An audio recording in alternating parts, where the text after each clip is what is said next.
Good morning, good morning, good morning, everybody out there in internet land. Welcome to Hot Mess Life Coach Season 2, Episode 3. I'm your host, Brian Hogan, both a hot mess and a life coach, because yes, that is too allowed. Nobody's perfect, and we're all just trying to get by in this world. And part of my mission, part of my goal, part of my calling is to help myself figure out how to get by, and then to share that experimental and stumbling knowledge and wisdom with all of you so that you can get by as well. This is the show for people trying to get it together while the world seems to fall apart. And today, what I want to talk to you about is how to move from confinement to alignment. So, this is something that's near and dear to my heart because I've done a lot of things in my life. Even knowing at a young age some of the things I'm passionate about, I've still gone off on many circuitous rabbit trails into places and areas where I felt confined, where I felt trapped, and where it wasn't leading to my best life, my right life, my best destiny. And confinement can mean many things. So first I want to talk a little bit about what confinement means, then what alignment means, and then how we can move from one to the other. So confinement is like a feeling of being trapped. It's like a feeling of being limited, being not at home with yourself. That's how you can tell you're in confinement, by those feelings. Confinement is oftentimes unmistakable because you're out of alignment when you're feeling confined. And when you're out of alignment, things in your life aren't working optimally. They're not working to their best.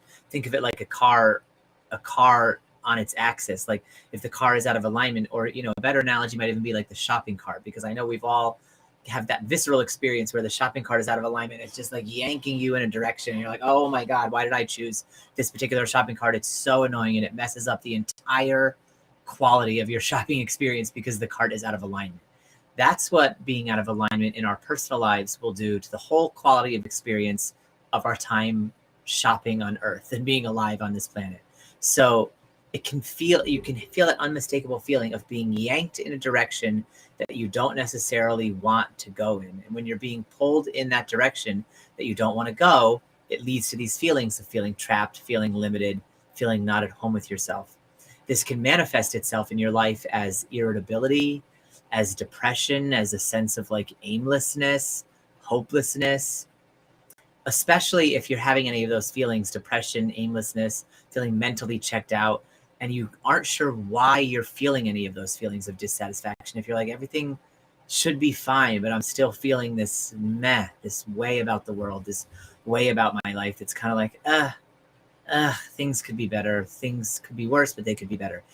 When you're in that kind of feeling, it's a sign that something is out of alignment. Because when something is out of alignment, we're using our energy to hold it out of alignment. Alignment is our natural state.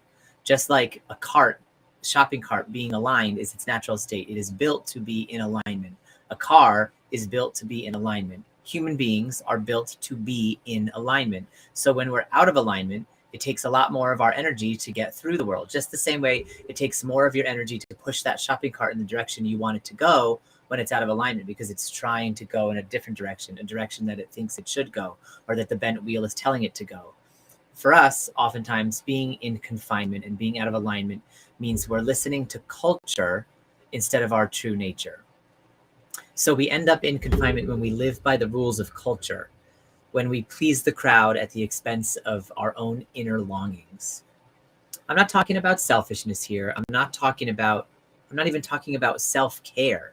I'm talking about that inner knowing about what drives us, what lights us up, what fills us with passion and makes us lose time. When we ignore these inner leanings consistently over and over again, because they're outside of the norm in our culture, because they're outside the realm of what is acceptable to the cultural environments that we subject ourselves to, we end up confining ourselves. Because our true nature is a wild, free spirit, just like every other species on the planet, except for dogs and cats and a few birds and stuff, is wild and free. The globe thrives in an untamed environment. It's hard for us to remember that and to realize that, because we live in a very tame environment where we've tamed ourselves, we've tamed all of our pets, and so we don't actually remember that most of everything in the world is wild in nature. That's true of us too. And when we live by the rules of culture that aren't in alignment with our true nature, we're suppressing that wildness inside of us, and it leads to a feeling of being trapped, of feeling confined, of feeling over time really, really dissatisfied with our lives, but not understanding why. That could be family culture. It could be a work culture. It could be a school culture. It could be culture, the culture of your city, the culture of the sports fan you are, like the culture of the politics you ascribe to. It doesn't really matter. Whatever culture we try to blend into. And I'm not saying it's wrong to blend in with your culture. Like, we don't have to live as an outcast or a misfit in order to be happy in our life. That's ridiculous. But what I'm saying is it leads to confinement when you go against your true nature in order to blend in with that culture. There are some cultural rules that are going to be in alignment with who you are. Like in our culture, one of the rules is don't litter. The rule about not littering is in alignment with me. So when I decide not to litter and I keep some trash in my car and I wait and I throw it away at my house, that's not confining me just because it's a cultural norm. It's only when you force yourself to listen to cultural norms at the expense of something that is part of your true nature. Like for me, for example, I like to bring a blanket into the movie theater and cozy on up in those reclining seats and watch my movie that way. That is against my culture. I get weird looks and sideways glances whenever I go to the movie theater now, except for the two friends I go with who are now used to my blanket, and it's a giant blanket. So they're like, give me some. And so now they've totally warmed up to it. And so between the three of us, that's our culture. And now we can all share the blanket, and it's great and it's hunky dory. And we have a really good time at the movie theater, but it's not the culture of the outside world of moviegoers. And so they don't like it. No one really says anything to me, but I get these sideways looks. And I don't know if those are looks of disdain or looks of jealousy. But either way, those are looks that if I were to choose to be guided by those looks and decide out of shame or fear or embarrassment or whatever that I'm not going to bring the blanket inside, then I would be out of alignment with myself. I want a blanket in those crazy air-conditioned environments, especially when they don't turn the AC off and it's the middle of December and you're going to freeze your butt off if you don't bring a blanket. I don't know why everybody doesn't bring a blanket. I would like to be a trailblazer in that cultural milieu and have more people start bringing blankets to movie theaters. Maybe one day, as a result of my single-handed efforts, they will be selling blankets or renting blankets like they do on an airplane outside movie theater stadiums. That would please me to no end. But anyway, I digress. The point is, there are some times when aligning with culture is fine, when it also agrees with your true nature. And there are other times when aligning with culture, if it's against your true nature, is going to lead to a feeling of confinement, as would be with me if I was too scared to bring my blankets into the movie theater with me when I went to the movies, just because it's against movie theater culture. Well, I don't care. I'm warm and cozy, and now my friends are warm and cozy, and that's our new culture. So yes, it's about being yourself. It's about learning to bravely, relentlessly be who you are, not in a selfish way, not in a childish way, in a wild way, in an aligned way where you're aligning body, heart, mind, soul, and spirit together. So when we go against our true nature, you'll start to see in your life this feeling of dread or dissatisfaction. If you're completely out of tune with your body and your emotions, then this feeling of confinement and being out of alignment might actually first manifest itself as some kind of health problem, some kind of like chronic stress fatigue or headaches, or, you know, in extreme cases, heart disease or something like that. And this is related to those feelings of stress or dread not being addressed by you in the early stages, because potentially you weren't even aware of them. Some of us are so focused on the rules of our culture, and for some of us, those rules have to do with achievement and productivity and perfectionism. I'm part of that culture, and I still am learning to shed off that stuff now as I move more and more slowly, turtle step by turtle step, into alignment with my true nature. Every time I do that, my stress level goes down a little bit and my level of restfulness goes up. It is stressful to be out of alignment and to feel trapped. It is peaceful and easy to feel in alignment. It might be hard to detect at first when we're out of alignment, but once we start to detect it, letting go of what is confining us and trapping us and entering back into alignment is the more natural state. When we fall back into alignment, things line up in alignment. They feel easier. You feel more in the flow. it might upset your life a little bit. Say you're in a marriage where that's confinement. And so to get back into alignment with yourself, it might mean deciding you're going to get divorced.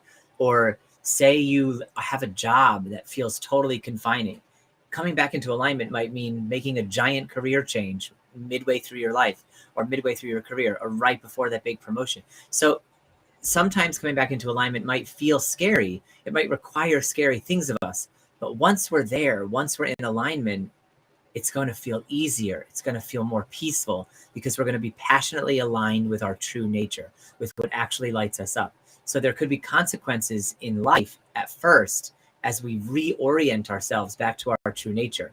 But those consequences will start to self-correct over time. They might be emotional. They might be hard to get through. But what you really want to do is take stock of where you are now and what feels in alignment with who you are. And we're going to get into an exercise I'll give you at the end that will give you a way to start to see more clearly what areas of your life are in and out of alignment and what you can do about them. So we want to align with ourselves. We align body, mind, heart, and spirit to all point in one direction. This is what alignment is. So what I want in my soul and what I want in my mind are now the same thing. Instead of I want in my soul to bring a blanket into the movie theater, but I want in my mind acceptance from the person at the concession stand, and so I don't bring it in. That's out of alignment. That's just a super small example, you know. In alignment, another one could be like in the example of a job, you know, could be like in alignment is pursuing my career as an artist, and out of alignment is continuing to trade stocks. And yet trading stocks is what makes me all the money. So it's not like it's going to be easy to jump away from making all the money and to jump into pursuing art. But once the change is made and you are in the flow of alignment pursuing the art, you're going to feel more peaceful. It's going to feel better. So the money might not be the same for a while. It might eventually be the same or more, because when we're in alignment, things start to click and they start to work for us like a Swiss watch. Our life goes from being like a clunky old jalopy to operating like a Swiss watch or a Tesla. You don't want me to mix my metaphors. So alignment makes the world go round. I talked about cars already, but also there's planets, like planetary alignment. Like it's when everything points in one direction and moves in a way like clockwork. So without things being in alignment, there would be a lot of crashes. There would be planetary crashes and there would be car crashes. And neither one of those kinds of crashes is good for us.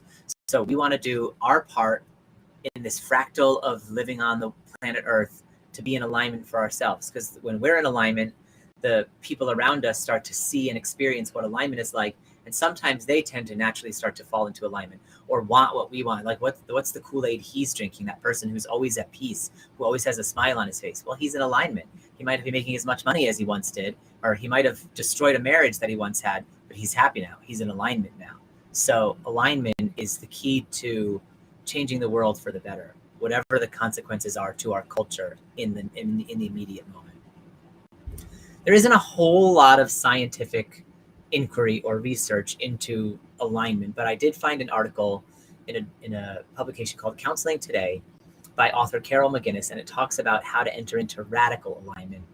And what she talks about is that radical alignment in counseling, there's an ethical standard that says that we can't just refer a client out because they have a worldview that we don't like or because it conflicts with our values. And so how do we enter a place of radical alignment with our client whose views might be different than ours? And she talks about boiling it down to the broadest universal belief that can serve as common ground between the counselor and the client to meet that ethical standard, that's so that we can care for the client in the best way possible and really help the client through their issues. This radical alignment is characterized by authenticity, trust, awareness, knowledge, and skills. All of those things that we're going to need as we start to enter into alignment with our own true nature.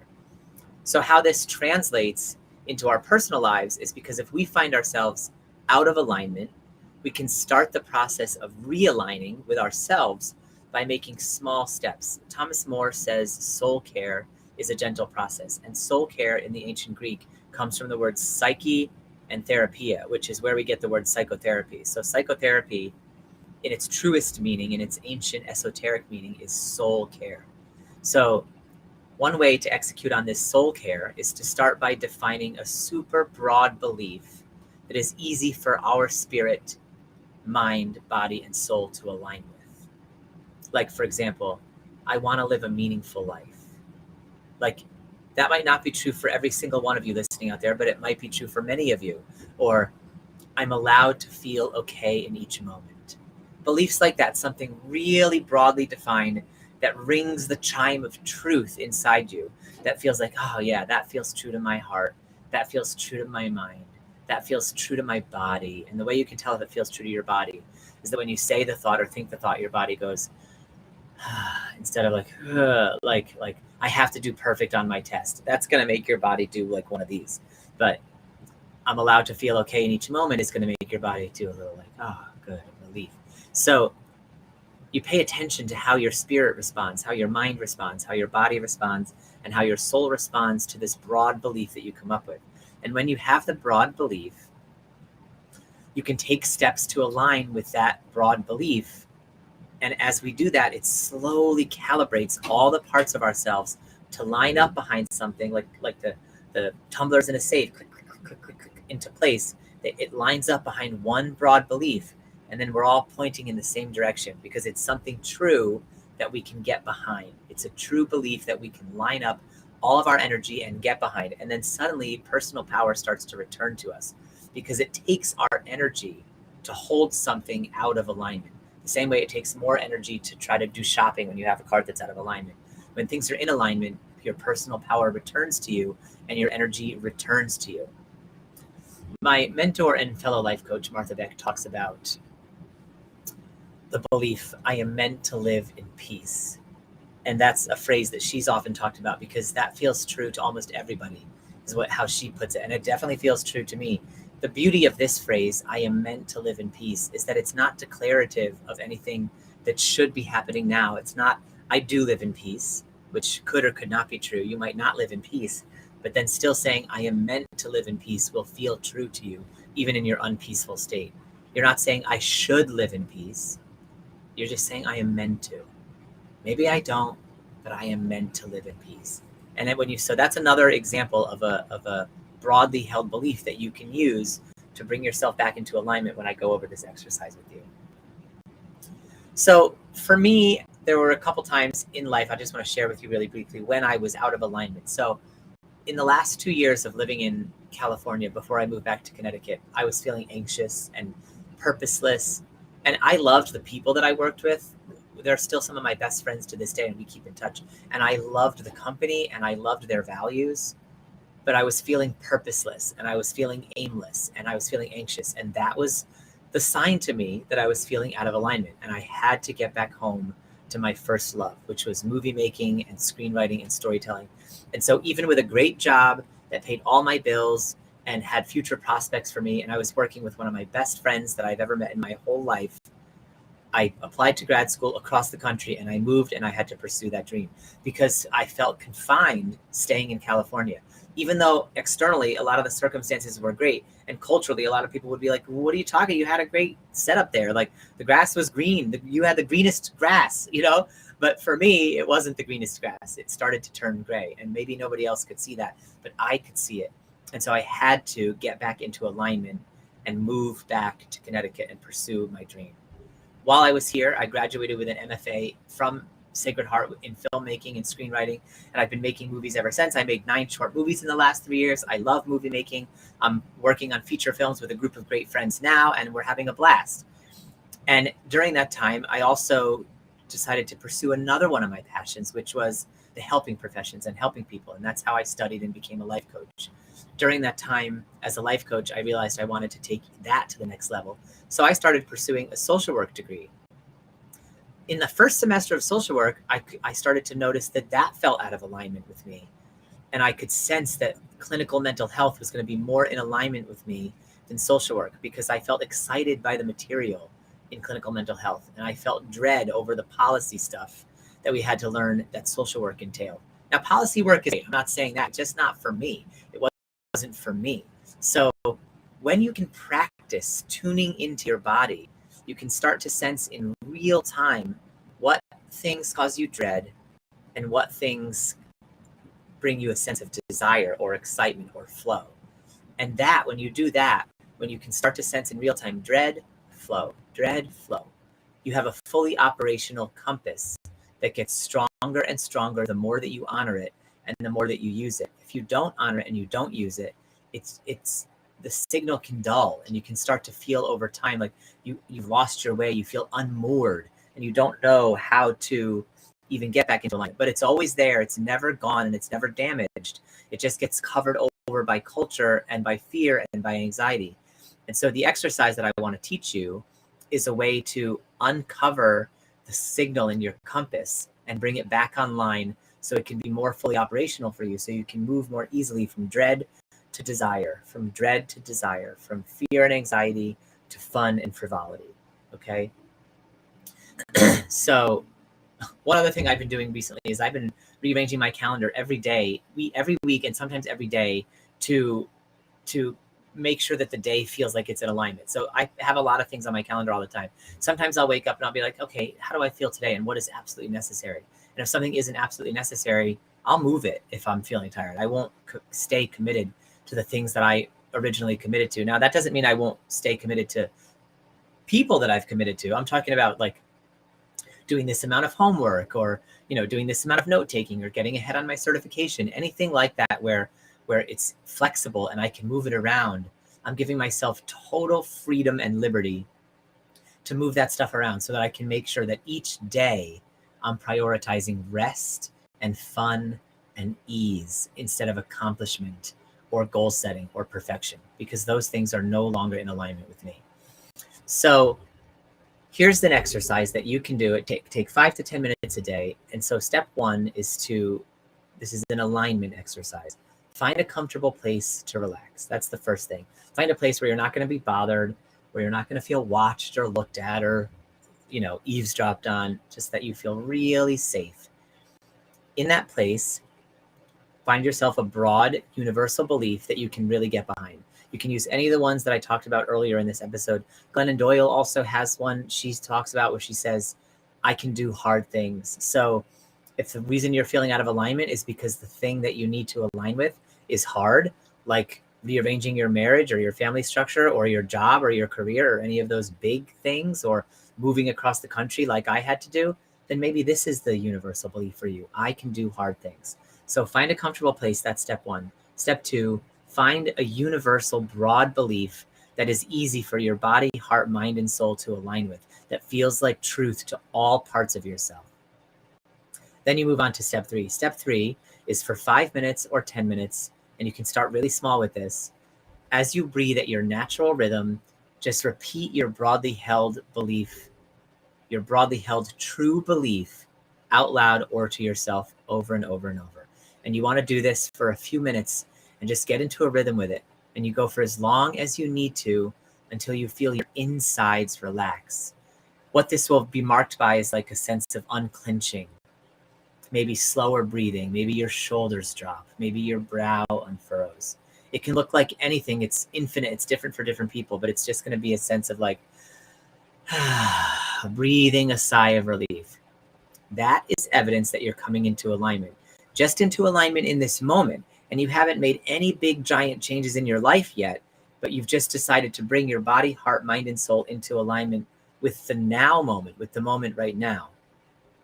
Step four is where it takes a little more courage. So now, from this place of feeling aligned in the moment, you can start to look at your schedule, your commitments, your relationships, and your daily habits, and it will be clearer to you which ones are out of alignment with your true nature, with this relaxed part of you. So that the idea here is you do steps 1 through 3 to get into a place of temporary daily alignment. And in that place of alignment, you start to contemplate your life. And when you contemplate your life, you'll notice which parts of your life, as you contemplate them, continue that feeling of serenity, continue that feeling of tranquility, and which parts of your life, as you contemplate them, have that feeling of like, to it, that dread, that awful, that yuck feeling. Those are the parts of your life that are out of alignment. Either the physical part itself is out of alignment or your relationship to the physical part. So for example, you could feel that yuck feeling when you think about your finances. It doesn't mean that that your financial situation is what's out of alignment. It might be your beliefs around the finances that are out of alignment. And it'll take an inner knowing on your part to feel that through, to think that through, and to get contemplative. But step 4 is to start scanning your life and seeing from this relaxed place of alignment what things in my life don't line up with this feeling of alignment. Those are the places where you're confined. Those are the places where you're out of alignment.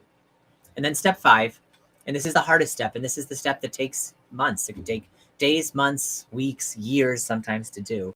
But you slowly, gently make changes to redesign your life so the parts that feel out of alignment don't have to be part of your world anymore. Whether that's people, whether that's jobs, whether that's situations, or whether that's beliefs. This takes time. It can take a lot of time. Sometimes it can happen in seconds if it's something simple, like I figured out that I like to bring blankets to the movie theater, and so I can just start doing that. Fine, that took no time at all. If it's like I'm going to end a 20-year relationship because I haven't been in alignment for so long, that might take a little while to work through and to figure out how you're going to navigate that, especially if there's kids involved or something. But it's just about honoring what is true to your nature, whether that means upending yourself out of a career or not. Alignment has a price tag at first, and that price tag is comfort.